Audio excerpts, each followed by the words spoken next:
зарина яъқубова сокини 43 солаи шаҳри Душанбе 17 соли ахир ронандагӣ мекунад. қаблан тоҷир буд, аммо вақте тиҷораташ муфлис шуд, манзили зисташро фурӯхт, қарзҳояшро дод ва бо пули боқимонда мошин харид. ин бор ӯ тасмим гирифт ки ронандаи таксӣ шавад ва рӯзгори худро аз ин роҳ пеш барад. барои пайдо кардани кор ба ширкати Рахш таксӣ муроҷиат кард. Ширкат омадан гуфтанд ки апа крас занак офсудем, барое ки мо бисёртар предложение пешниҳод шудааст ки мақсад занаки ва бонуи таксирон гиред мо бисёр баёш шудааст. мо мақсад агар наклейкаи бонуи таксирон раём шумо розӣ ҳастед? Гуфтам майли, ман проблема нест. ҳамин тавр Зарина нахустин ронандаи Леди-таксӣ дар ширкати Рахш таксӣ шуд.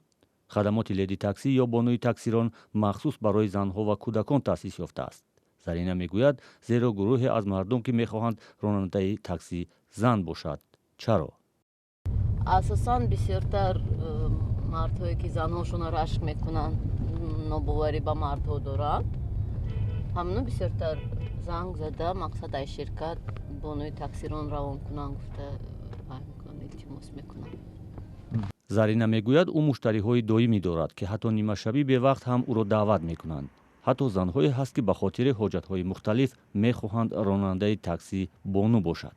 Ка муштарӣ занак ҳомиладор, ба фикрам рӯзаш наздик шудагӣ мабодо агар вайшад шумо ба занг занем, шавҳарам Москва коркунӣ рафтагӣ, ба фикрам шавҳараш нест, шумо моя баред ки мақсад ҳам зан худатон мефаҳмед вақти таваллуд чӣ хел дардон мешавад. Мумкин барои ҳамин бошад, ман намедонам. Лекин илтимос кард ки ман мақсад ҳама вақт тайёр бошам, агар занг занад ман бояд то пеши вая равам. Зарина ҳар рӯз то ними шаб сари кор аст. пас аз пардохтҳои зарурӣ ба Рахш таксӣ, ин ширкат аз нуқтаи наздиктарини таваққуфаш ба ӯ муштарӣ пешниҳод мекунад. барои ин Зарина ба ширкат 10% ҳаққи даромадашро низ пардохт мекунад. вақте ки ман муштари кади гап шудам, пешаш ба ки наздик шудам, ҷои гуфтагиш ба инҷа на месте ҳастаст. ман намеҷиқам, клиент ба вақт дақиқа 5 дақиқа метиям. 5 дақиқа зиёд мақсад клиент на буродагар уже пулакӣ мешавад ҳар як ваи интизориш. занҳову духтарҳое ки аз хадамоти Леди-таксӣ бештар истифода мекунанд, мутмаинанд ки ин хадамот барои амнияти занҳо махсусан шабона хуб аст. агар такси ронанда зан бошад, барои мо бехатар аст, барои ки мардҳо ба боварӣ нест. ҳозира мардҳо ба боварӣ нест ҳеҷ вақт. бовар мекунӣ, барои ки агар ё як зан ё ду зан бошад ба таксӣ, метавонӣ ки барои таксии мард менишинем баъд. лекин дигар вақт ба наметавонем. ҳоло хадамоти Леди-таксӣ корманди зиёд надорад ва танҳо ду ронанда ба занҳо хизмат мерасонанд.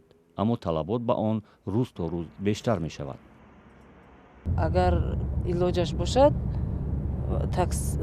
ронанда зан бошад, ин хеле ба мо хеле ба мо нағз аст, дилпурона аст ки беташвиш ними шабам бошад, ронандамон зан аст. ҳузури занҳо дар хадамоти таксӣ падидаи нав нест, вале онҳо муштариҳоро ба зану мард ҷудо намекарданд. тасмими ширкати Рахш барои роҳандозии Леди-таксӣ ба гуфтаи худи ширкат албатта бозори нав ва расидан ба дархости бахши муҳофизакори ҷомеа аст.